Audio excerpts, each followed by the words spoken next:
I guess we are live All right. Nice. for coffee break number 60. It's 60 already. yeah, already 60. It's been a Uh, while. welcome, Brecht Thank you. Wouters. Thank you for having me. Yeah, we have a topic today that is like really in line with your like with your business, but also with your personality. You're a CEO and a video expert. Yes. So take the floor and just present Oh, yourself. well, obviously, we have been connected for quite a long time now, and we met for the Happiness at Work conference a while ago, and that's something that really comes close to me personally, but also with the entire team that I've got at my back. I genuinely believe that happiness and well-being at work is will be one of the key points for businesses in the future to focus on, because human capital, as you say, or people are mostly the ones that drive a business, and they're the heart of the business. And if you can find a way to make sure they find their own loves and their own carings, and translate into their jobs, then you get the most positive collaboration with them. And I think collaboration is going to be a key point in the future as well. There are several important keynote speakers that I've talked to about this. And I think in the future, collaboration is going to be key. We're going to do a lot of things. It's going to be more and more complex, and we need more experts working together on things. And it's kind of the purpose why I'm here. It's why I think it's important to share our knowledge, and people will pick up on it and interact with us, and create more and better things together. I think that's an important thing that we should focus on. Yeah, and it's going to be the future. Absolutely. Yeah, great. So we want to help people with their business, and today we will talk Yeah, about the role of video, and very that's important. that's the title of this coffee break. Can your business survive without video? How frank and short do you want this answer to be? We are Well, always rather straightforward. So yeah, just well, I think my answer would be not anymore. And that's right. It's not only because it's what we do and what we love and care about, but not anymore because there's a huge difference between our times now and how people use and get messages, and get triggered by them as well. We get about 6 to 10,000 advertisements alone per day as an individual, so we're very good in filtering a lot of stuff out. So video is something that engages. Video is something that grabs attention, that creates a sense of authenticity as well. So there's a lot of difference between 20 years ago, when you just bought some advertising space for television, where the entire family was huddled around for the 8 o'clock show on prime time, or the news, or whatever. People experience this kind of thing more individually now, and they have learned to search for content that suits them best, for content wise, but also the way the content is conveyed. Like, some people, a minority still loves to read. I think it's about 18% ish. But a lot of people like the short snippets. Like people like me, for instance, I love seeing and learning a lot of different things in a short time, so I can get my dopamine kicks as well. And every once in a while, that's what it does. But it grabs attention, and caters to people's individual needs for a specific content or a specific piece of information. And if you go about video marketing, I think it's about 91%. I think what's a Wise Owl survey, about 91% of marketers say that video content actually helps getting people to your website and adding to the traffic, which is very important. But I think it's even about like 87% of companies that indicate that video also augments their sales. So I know you're talking about the gap, between the different dimensional quotients there, and it's very important to narrow that down, and getting the business side into the connecting side, right? In order to keep on doing what we want to do. So it's an important metric to take into account. It's not dirty to be minding sales. So you have to survive as a business as well. So video helps with that as well. Yeah. Yeah. So then, as a business, like you want to start with video, with yeah, Yeah. being visible. Yeah. How do you do that? Because what we see, the attention span becomes smaller and smaller. The market becomes like more crowded and crowded. So when you start with the video, how do you do that? Well, there's some bad news and some good news. So the bad news, indeed, as you say, there's a lot of content around. I think each year there's way more content that gets published than Hollywood has made in terms of in terms of minutes of film in its entire existence. So there's a lot of things to choose from. But the good news is that people are getting help by algorithms, things like that, to find the content that they really would want to see.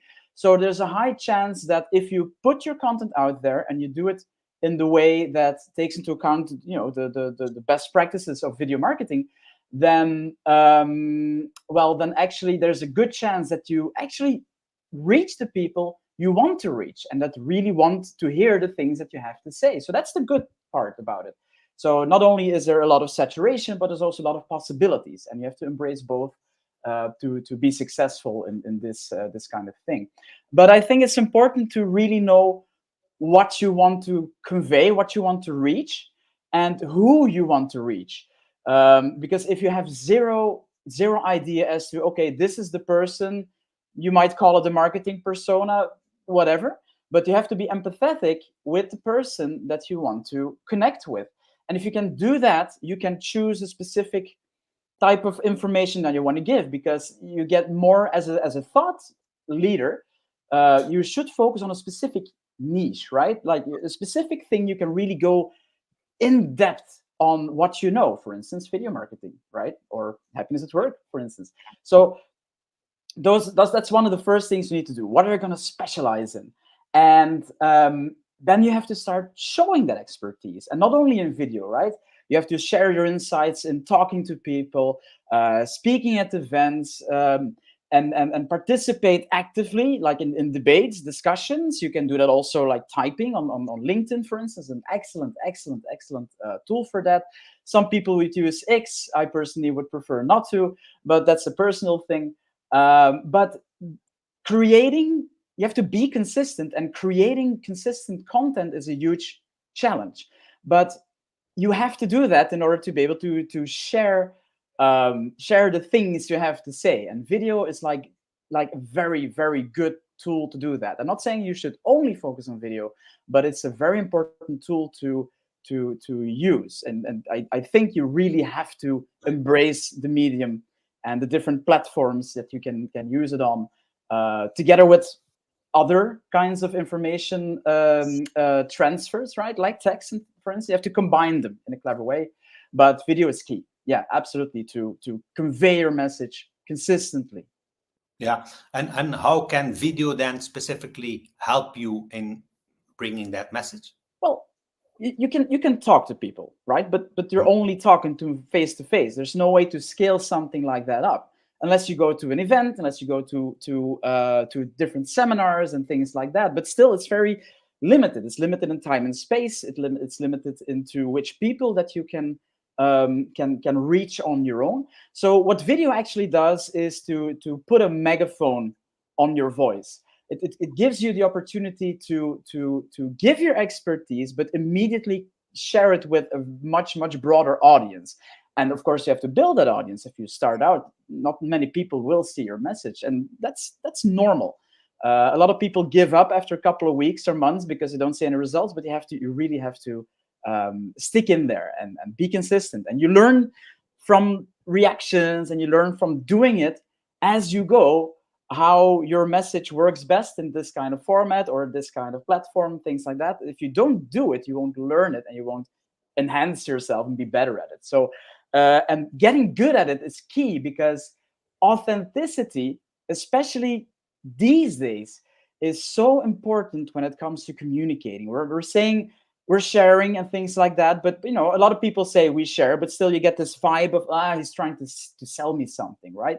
And that doesn't work, especially with Generation Alpha, something we discussed like a couple of months ago. Generation Alpha, like my children, are so good in looking through those commercial messages and he's trying to sell me something. They know, they can really know when people are being authentic and they respond to that. And all of us do, by the way, but they specifically only prefer. That's why TikTok is so good with authentic, sharing of things and sharing of thoughts, because that's where those kids are, and they love it. And that's how how to engage, and it works with anyone. So I'd say being authentic takes less of your energy. Be yourself.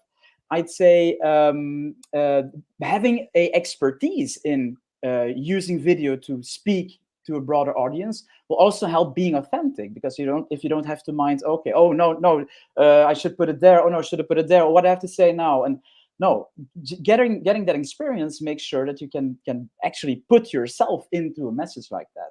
And don't forget, you're actually entering people's offices, homes through their screen. So it's a very personal connection you're actually putting up there, right? Like this. I don't think there will be a lot of people like huddling behind the screen looking at this coffee break. It's a very individual experience, right? So minding that, there's no issue in using it as a personal way to connect. That said, video on the technical side enhances visibility, obviously. For search engines, for instance, they actually rank pages and posts with video higher up than those who don't. So that's another reason why it's very important to use it. And you also have like more chances to connect with your network, right? Because if people see you more often, they might gain more trust or confidence in you, and the threshold to actually get in touch with you would be lower, for instance, because they get to know you on some kind of it's a digital personal level, but it's still you're getting into their screens, and that kind of allows you to grow some kind of credibility with people. And if people trust you, and it's easier to talk to them, right? So they can actually take in what you're trying to say, as long as you're authentic. So if you're not authentic, you won't gain that trust. And what is actually very good news, it's so easy. It's so easy to do, because not only are there like channels and platforms like LinkedIn to make live broadcasts and things like that, we can do it with like a camera right here in the PC screen, or with a smartphone. Or it's so easy. Those things are very, very, very technically good, that they actually can make solid images that are nice to look at, and that you have audio that's audible and pleasant to listen to. So as I mentioned, we actually have like a broadcast studio, all of us, in our back pockets, right? It's just a smartphone, and it can do so much things. And I'm a director. I'm a film director from like, used to be. Now I'm a business owner, but I know that a lot of creative people kind of look down on using like smartphones to do this kind of work. But 20 years ago, it was the start of like DSLRs, those ridiculous rigs that camera people like use. And it was like a cheap way to actually be able to have like these good lenses on there and make amazing images.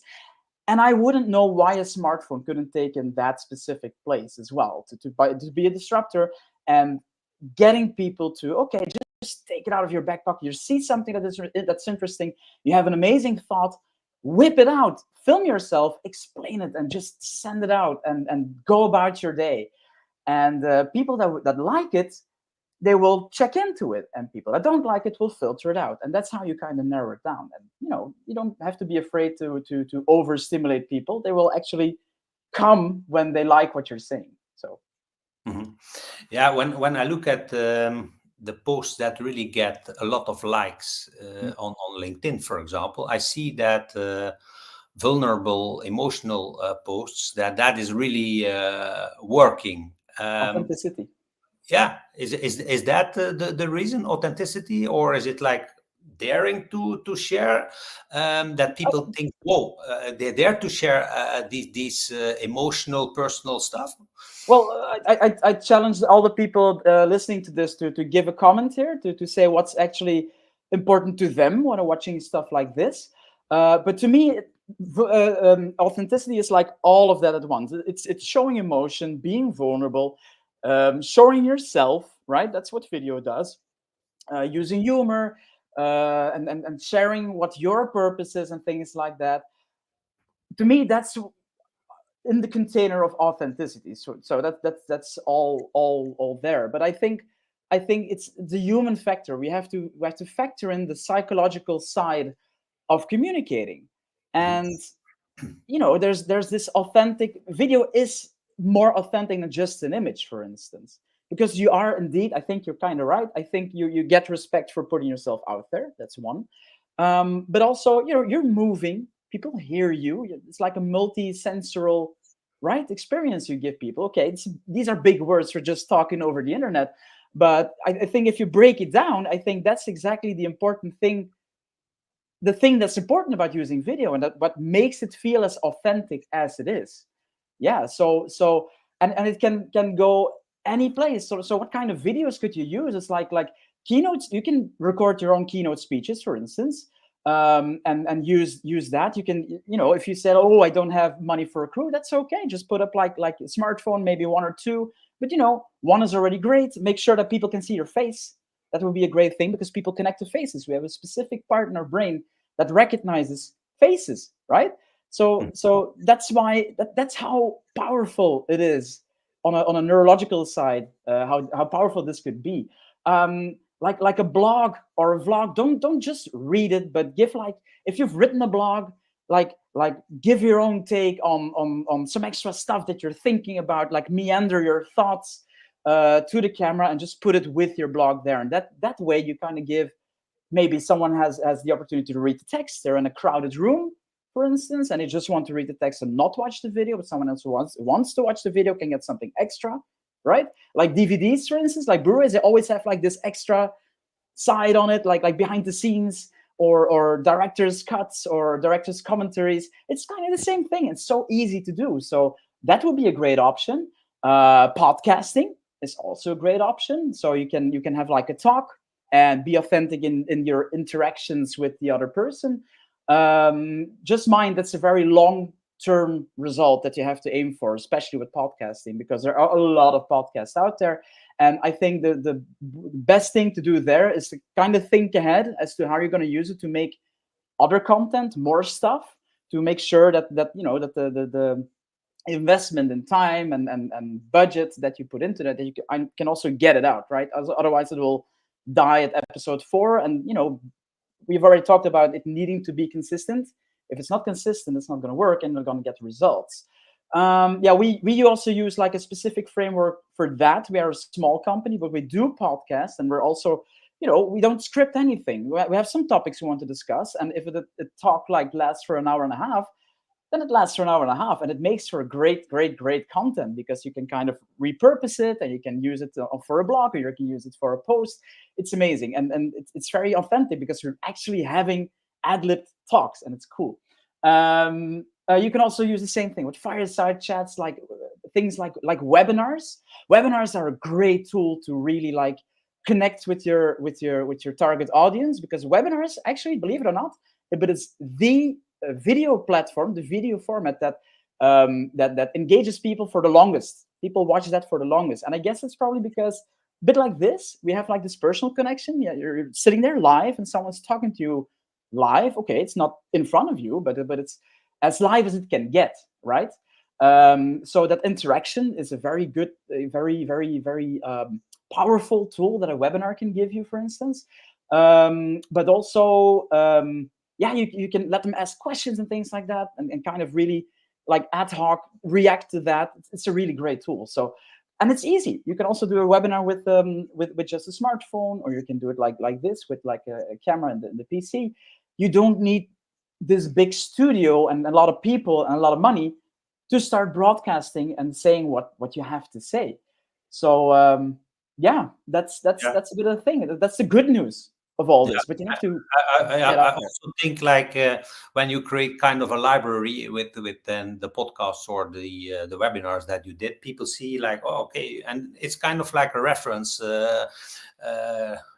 Like the yellow pages, you can go, okay, I need that that topic from that speaker, so I can go to that library and pick like the the video that we made at that time. Yeah, exactly. Well, if you that's the repurposing of the content as well, right? Because we have like our long talks and we kind of chop it up into different topics.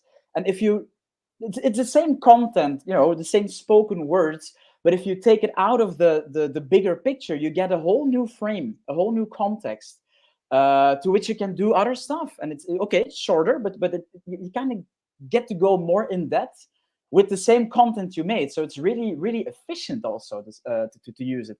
And you can easily like put it on video platforms. You can also like just take the audio, put it on Spotify or Apple Podcasts, things like that. So there's a lot of possibility to actually reach people. And if you do your podcast like in video as well, that's I always recommend doing that. You can also like take snippets, like shorts, like a strong one-liner or just a small thing to tease people to go to the podcast itself. You actually get like a content repository, as you say, that can, if you do it properly, that can last for years. And that's not a problem if you post something you've recorded like half a year ago, but it helps with the consistency. Right? And you can always like interlink. You can link your short to the longer talk. You can link your longer talk to your blog post and things like that. And that's the connectivity you want. And video really helps you to scale that up in a real, actually very easy way, if you know what you're doing, though. Yeah. And you have to do it to know what you're doing. Is it a trend that videos become shorter and shorter and shorter, and that it becomes more and more important to catch like attention in the first, how long is it? Second. 2 seconds, 3 seconds? Second. I think that's my others say, well, you have 3 seconds, but I think it's actually 1, because this is your smartphone, right? More than 80% on LinkedIn, more than 80% use it on their smartphones, and people underestimate that so hard. It's like they put like widescreen videos on there, but it only takes like this resolution, and they burn in like subtitles in there, which people cannot see, though people really are attracted to texts and movement. It's very important to know that people are attracted to movement, because we're a species that focuses very easily. That's how we survived to be where we are. And our peripheral vision actually is aiming to see movement, so we know where to focus. And if we know where to focus, we can spot a danger and we can run away or climb in a tree, whatever. That's why we're really primed on motion. So if you start at, it's true what you're saying, people's attention spans are kind of getting smaller because we get bombarded with all these messagings, like on the street as well. Even posters are moving these days, and you can actually track how people pass by a poster, then go into a store, and they can tell where you've been because of your phone data. But one thing I want to add to that, it's not only the shorts. The shorts are just there to remain top of mind, to make sure people know you're there, or give some snippet of information. But people are in general, if they are engaged and if they want to learn more, they're actually more than willing to listen to, I don't know, 2, 3, 4 hours. Really, if they want to get the information, it can last for hours. Like a debate, some debates last for. I once watched like an Alex Fridman podcast on Neuralink. It was very interesting. It took 8 hours. I listened to it from start. 8 hours. It's kooky, but I listened to everything. It was amazing. So if you have this engagement to it, then it can take as long as it wants. So that's why I'm always saying, okay, you have your long form and it has its place, but you also need all the rest for people to kind of build up to that longer content that's ready for people to use, right? So that's setting up, it's actually giving people the opportunity to engage with the content in the way they see fit on a personal level. And it actually kind of fits with what we discussed at the beginning. I think the future of working together is finding what you like, finding what you love, what you're good at, and actually, enhance that and work on that. But you can't reach that if you don't, voice what you want, for instance. And it's the same thing here. It comes from yourself. And from yourself and your interests and your talents and things that you want, you can go and find the things that you want. And that's amazing. It's also very tricky, but it's very amazing. Yeah, but it's not that like attention span is going down, down, down, down, down, I down, think it down. is. I think it Yeah, is. okay. Yeah. That So the time window to get that engagement is very short. yeah. Second one. What Yeah. what what's then the end? It's back to a thumbnail or a picture instead of to a video. Um. Why don't we use? Sorry, rephrase the question. Maybe I didn't hear correctly. So attention span, like in the Yeah. past, you had like webinars of like 1 hour, 45 minutes, 30 minutes. Well, I think it's more like Shorts. if you can stimulate people and get their attention and be mindful as to keep. I'm also a teacher in elementary school in a very, very, very long past. And that's about engagement. And if you engage people, the longer time is okay. People can actually spend, we can still, our movies in the theaters are like regularly like 2 hours, 3 hours long, and people can watch it. So I don't think it's a general attention span issue, but I think it's more of a filtering issue. And I think that's why you only get like the 1 second to catch their attention. And that was actually why I was mentioning like the format on a cell phone. If you don't use a lot of the resolution, you fail the one the one opportunity to have to get that attention. You have to use a text or you have to use an emotion. We already discussed it. It works on cerebral level, right? And if you get that attention, then you can and you kind of get to communicate longer when people get more engaged. I think that's the proper way to look at it. Because if we work on like a sales and marketing funnel for our customers, it's like, okay, top funnel, you have to make people aware. That's so short. That's short. But then you go longer as deeper down the rabbit hole say you go. And so if people really love you and what you're saying, then it can take hours. Unless you have some data on specific attention spans. But I find that most data that I find on attention spans are not really cohesive. Some say 1 second, some say 3, some say 30 seconds, some say 87, for instance. But I think in general the top funnel messaging where the attention span really is narrowing down. I think that's true. I think you have to get people from second one, instead of like 10 years ago it was like 30 seconds or 90 seconds. Yeah.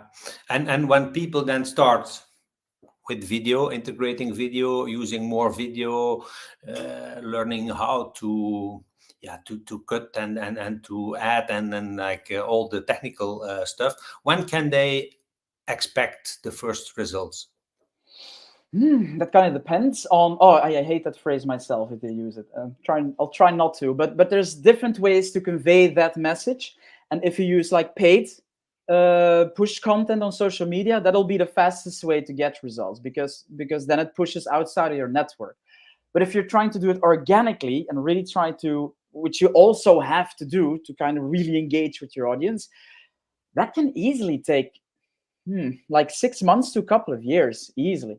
Yeah.